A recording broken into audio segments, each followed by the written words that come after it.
I might again use paper tape, fold it over first and glue down, and then cut out my little half circle.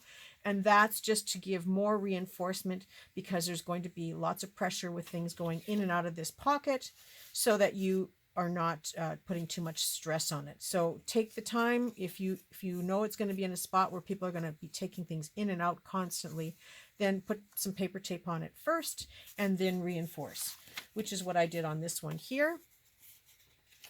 You can see the paper on both sides. Again, it doesn't matter what it looks like, because you're going to decorate it. You could use your washi tapes on here if you have those. You could use some scraps from your scrapbook paper that you're using in your journal. You may decide when you're putting your journal together to do this. So I would always wait. Again, if your envelope is at this stage where it's folded and the bottom is ready to go up, this takes nothing to do. Glue a piece of paper on here, then punch it, and then do your inking, and then a bird, a butterfly this time, and a label, and you're done. So that's yet another one that you can do. And then the next one is my favorite. Same thing. Fold it over. Fold up your edge.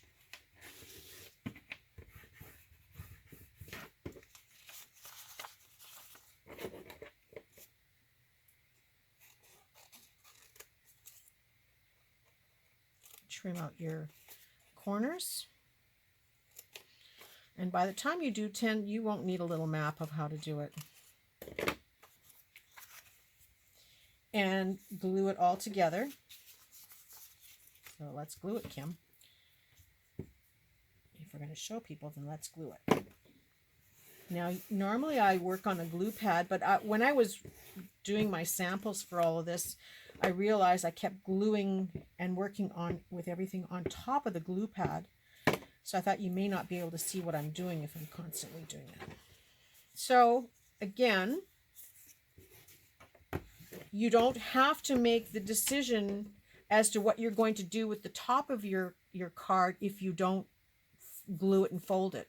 But in this case, I know what I'm going to do. So all I'm going to do is trim the corners on both sides.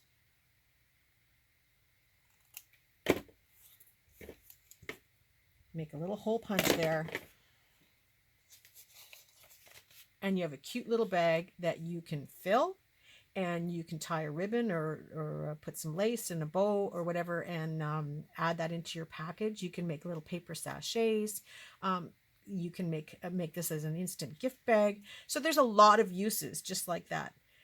I'm sure if you had these at Christmas time with 3 or 4 lovely chocolates inside here, like, you know, those nice fancy ones, the round ball ones that we love so much. You put 3 or 4 chocolates in here and send these out in Happy Mail, or put them, add some Christmas ribbon and hang them on the tree. How pretty would that be? And then you can have one for everybody. You can add them to their stockings, and it's made out of book pages. People, these book pages are amazing. You can glue 2 together and make a bigger bag if you want. You can glue 4 together and make a bigger bag for wrapping a gift year round. You don't have to decorate it. You just have it ready to go. And like I said, a bird, a butterfly, and a piece of napkin, and a label. Don't forget the label. And you've got a nice little gift bag. So I'm just going to add that to the coin envelope pile. And as you can see in my collection here, that's getting quite filled. Isn't this looking sort of nice now? It's getting filled, although I have a long ways to go. So our next one is going to be the flat envelope. The flat envelope. Okay, where did I put those? Oh, I have a whole bunch of envelopes here. Oh, here we go. I've got the flat envelope. Bear with me. I had more of these coin envelopes ready to go here. The flat envelope is quite easy to make. Fold up, fold down. I leave about a finger space,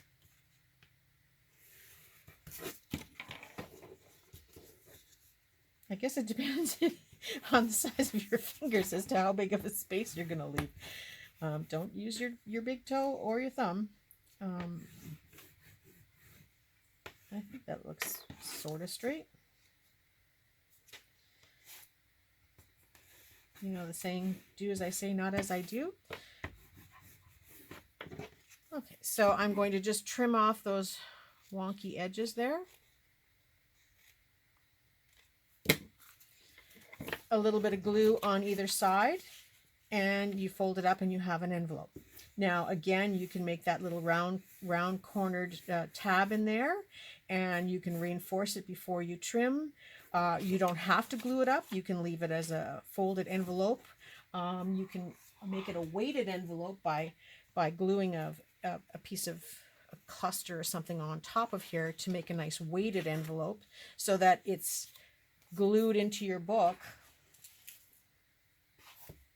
Glued onto your book. You can glue the three sides. You can have a pocket back here at the back, and this weighted flap now opens up, and you can have a journaling space in here. You can have this glued down to be another envelope, so you can have stuff in there. It's again endless what you can do. So I always make a few envelopes that are glued, but I also always have a few envelopes that are just left like that without gluing. And then, running out of room.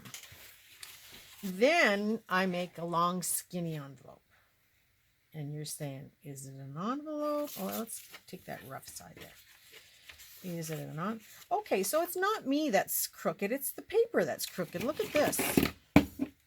Here I thought I was folding it wrong, but look at that.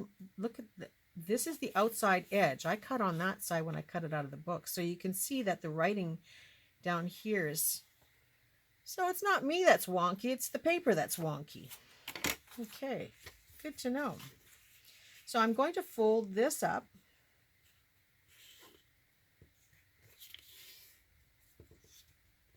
Now I'm out of whack because the paper is out of whack. All right, so I folded it up and I'm going to flip this down. And I know what you're thinking. You're going, it's looking like a belly band, isn't it? Don't get ahead of me. Don't get ahead. It may look like a belly band. It may fold like a belly band or a flip flop, but it's an envelope. Now, you can glue the sides up again. You can leave them open. It's up to you. This would fit a nice tag in here. Look at that, eh? So that would fit in here nicely, or a bookmark to give as a gift. It's like, yeah, well, where am I going to use that? You know, it's up to you. You can decide if you have a use for a long envelope or not. But I would make 10 of these, and here's why. Because an envelope like this, when you need it, cut in half, is 2 small envelopes. Or cut again is 2 little mini envelopes. Or turned upside down is now a matchbook ready to go. It's waiting for you to put some papers in there, decorate on the outside, and you have a matchbox. So I don't pre-cut them. I leave them in the long length like this, so that when I'm ready, I can decide, do I want a long bookmark envelope?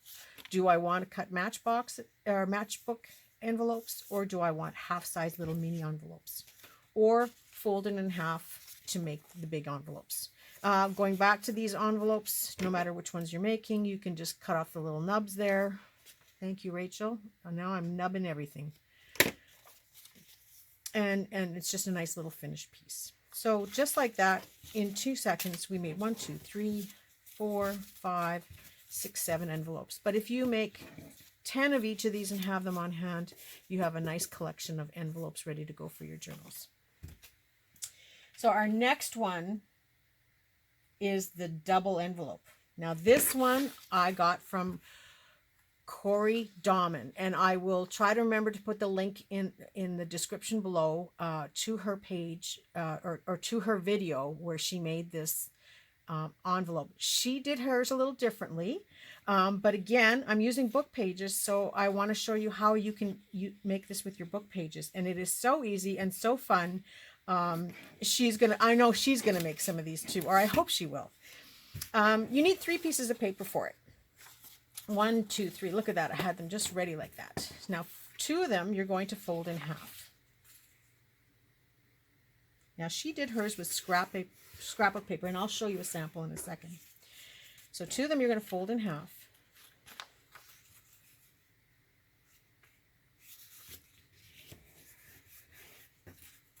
And glue down your pieces. Or not. Maybe you can maybe leave them open on the sides. We'll talk about that after. But I'm going to glue down my pieces here just for if I can open it. I cut my fingernails yesterday and I can't do anything. And what a crazy thing to do the day before you're going to do a video. So hopefully by next Sunday they'll be reasonable enough that I can pick things up, because right now I can't pick anything up. Okay, glued shut.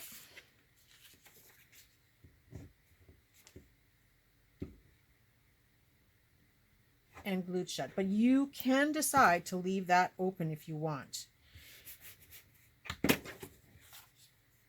And I'm just going to make the paper go the right way, and not that it's going to matter much after when we fold, but so I'm putting 1 folded paper on the one side and 1 on the other side. Now I'm going to take my liquid glue. Actually, I'll just take that other one out for now while I do this. And like I said, you can decide to leave some ends open. There's a number of ways to play with these to create your own design. I'm just catching it a little bit on the edges. I'm still going to go back and sew them.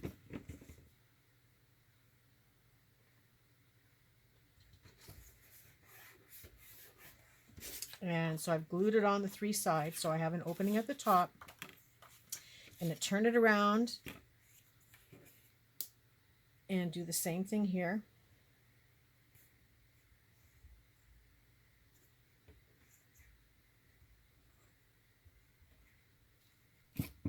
And I probably would have made some thumb hole, I don't even know what you call these, thumb things first before I put the glue on.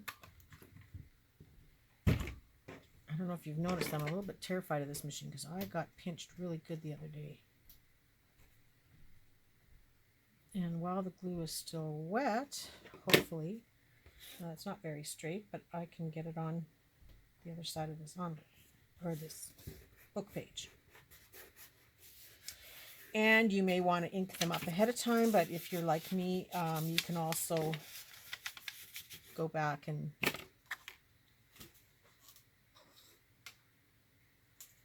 ink the edges after the fact. Now I'm just doing this for the sake of you being able to see the one side on the paper and then the other side on this paper. Normally I would ink them beforehand.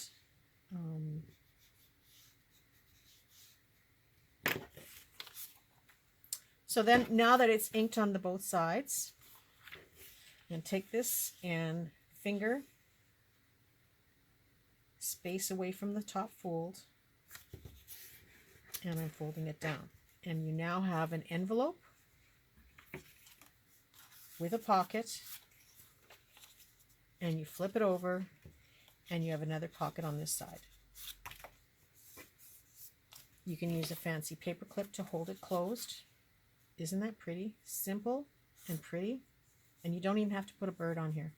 And you can close it from the side.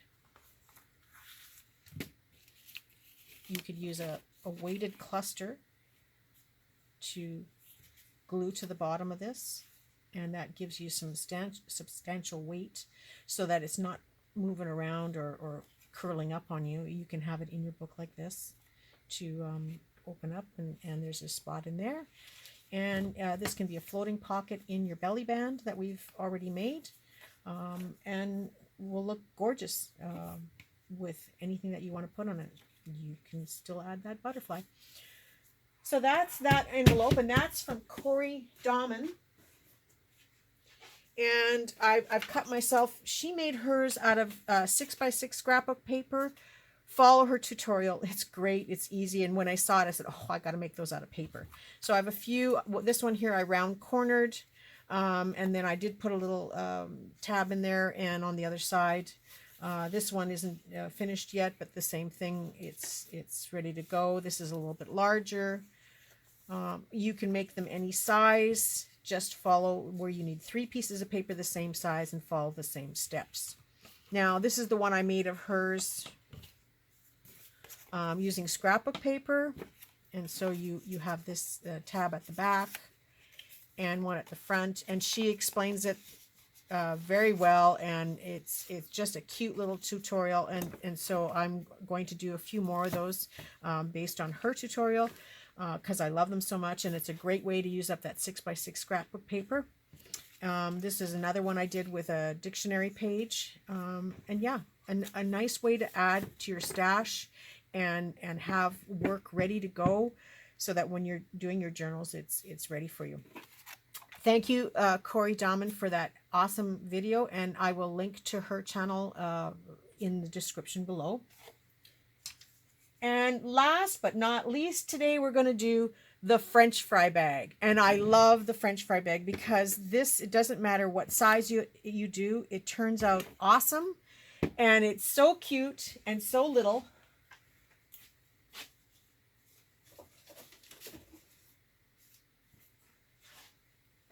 And super easy fun. This is it here. It's a little pocket that you can fill with all kinds of goodness, and of course add into your books. You can make them out of scrapbook paper, you can make it out of book pages, and they call it a French fry bag because at one time they used to put French fries in it. So just to show you, I put some fake French fries in here. That's where these papers went. I was looking for these papers. I was doing a box and I needed some corners and I misplaced them. Anyway, they're French fries now. So they're here in the box, in the envelope. This one is made out of coffee dyed paper. And I'm going to show you how to make those out of your book pages. Now, you need a perfect square.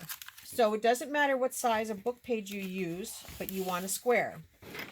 So just for giggles, I'm going to use a different paper. I'm going to go just quickly trim off the edge on this.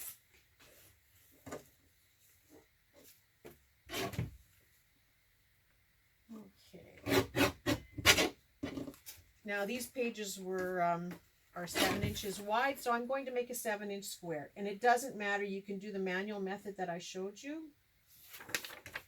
to make a 7-inch square. And I don't worry about what's on them because I'm going to cover them anyway. And these leftover scrap bits can be all kinds of things, and they're going into my collage box here to use for collage. I love the font on these too. There's such a nice large font. Okay, so perfect square. Well, as perfect as we're going to get today. And then fold it in half. Or folded corner to corner, I guess. Just like that. Then you're going to take one of these corners and bring it down to the fold. Not quite, just about a little, I don't know, a fingernail, a hair's worth, not much, above the fold.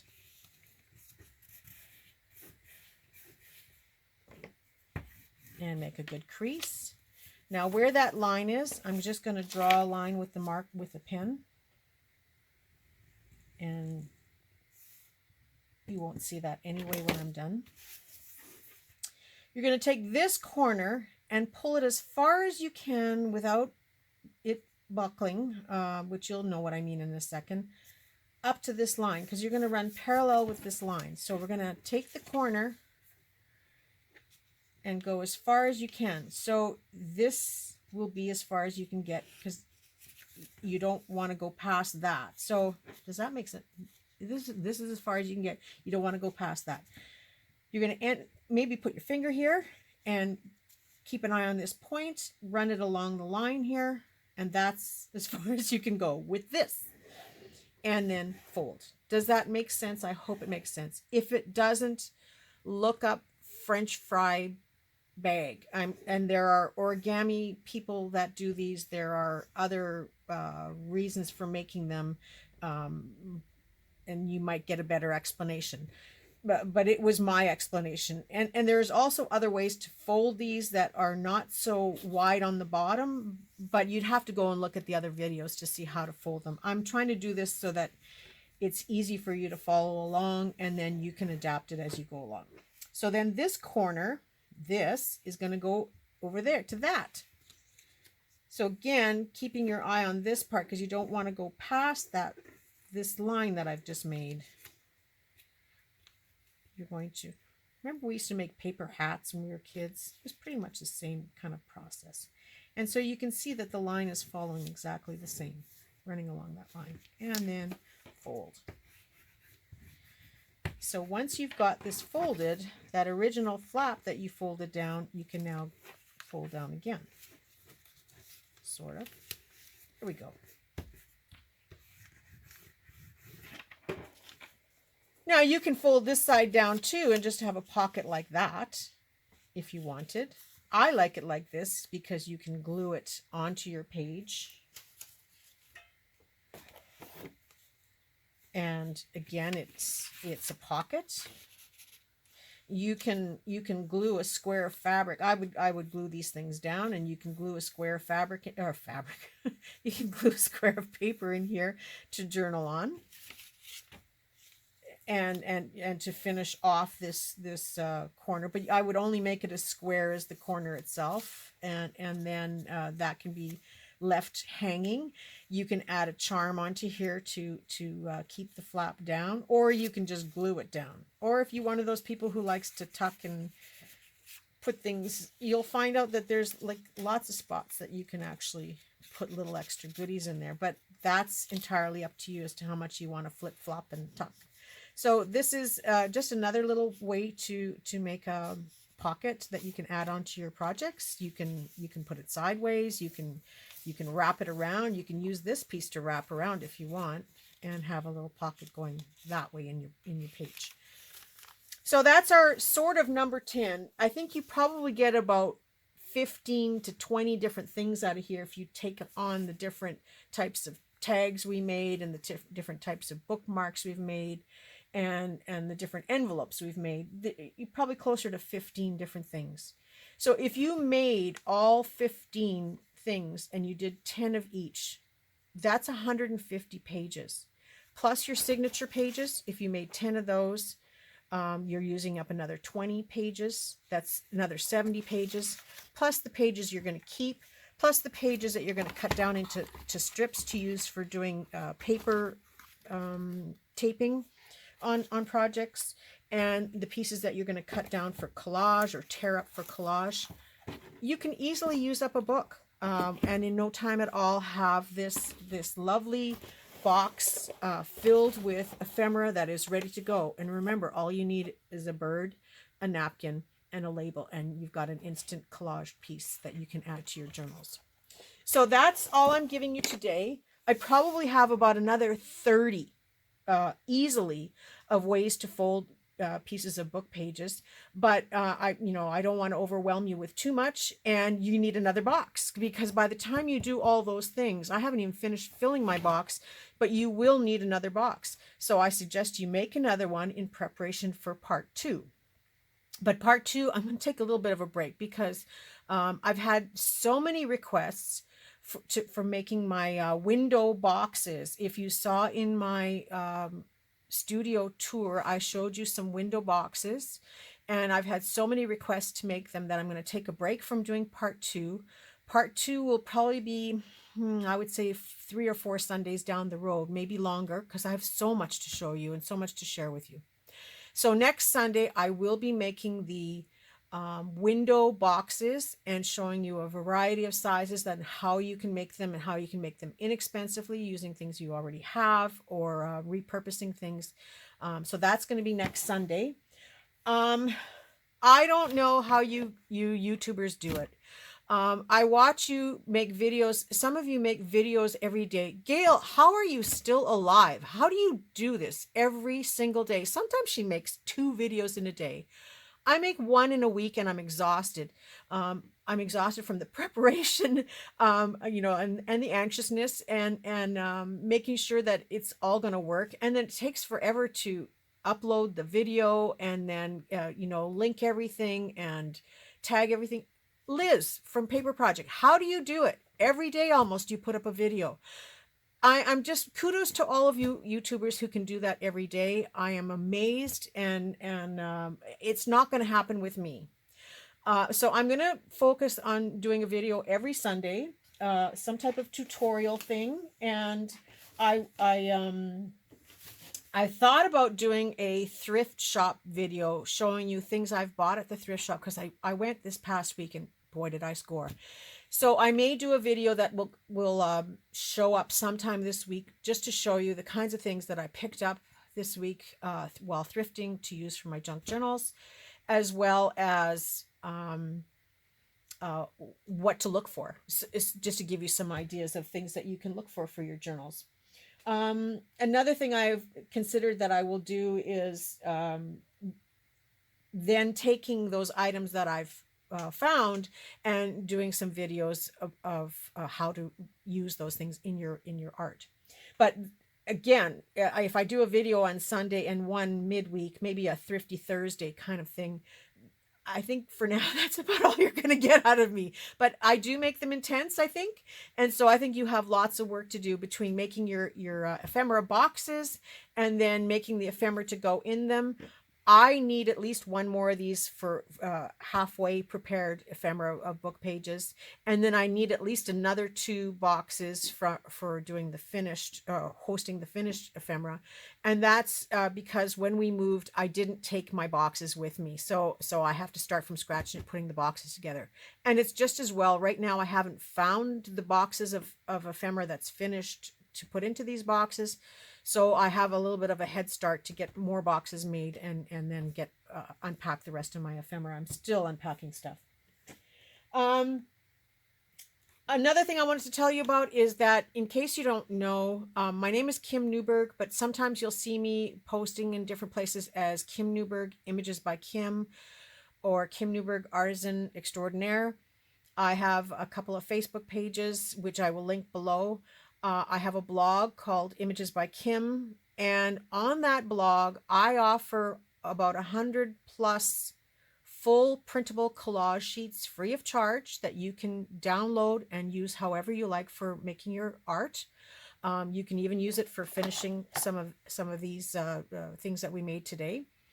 I also have probably around 1,500 images themselves besides the collage sheets that you can also download. And it's all vintage ephemera. There's musics, there's flowers, there's postcards, all kinds of things. You have to go and have a look. The links will be below in this video. They are free for you to use in your art. They are my gift to the world. So you can use them in your art. You can use them and abuse them. You can hand them out to your friends. You can print them and sell printed sheets. You can make cards with them and journals. I really don't care what you do with them. You can make digital collage sheets out of them, but if you're making digital collage sheets, you may want to change it up a little bit, because if people are going to pay you money for that digital collage sheet and then they happen upon my page where they're getting them for free, it's egg on your face, not mine. So you may want to change them up or incorporate them into something to use. And again, if you want to make digital collage sheets, free to do and use them however you like. I wouldn't mind if you sent me a collage sheet that you've made so that maybe I can play with my images in a different form. So, if you do use them for collage sheet creation, please send me a sheet or even send me a link to your shop or your place where you're selling them so that I can let people know what you've done with my images. So that's just one more thing I wanted to add in today. So check out the links below to go and get free images, and believe me, you're going to have fun. There's tags, there's all kinds of fun things to play with. And this is new for me. I'm not a seasoned video maker, and I'm so grateful for all the wonderful comments that I've had so far. Thank you. You are the inspiration for me to keep going and doing this. And I am so excited at the number of subscribers I have already. And I hope you will continue to stay with me on this journey. It's fun. And as long as it's fun, I will keep on doing it.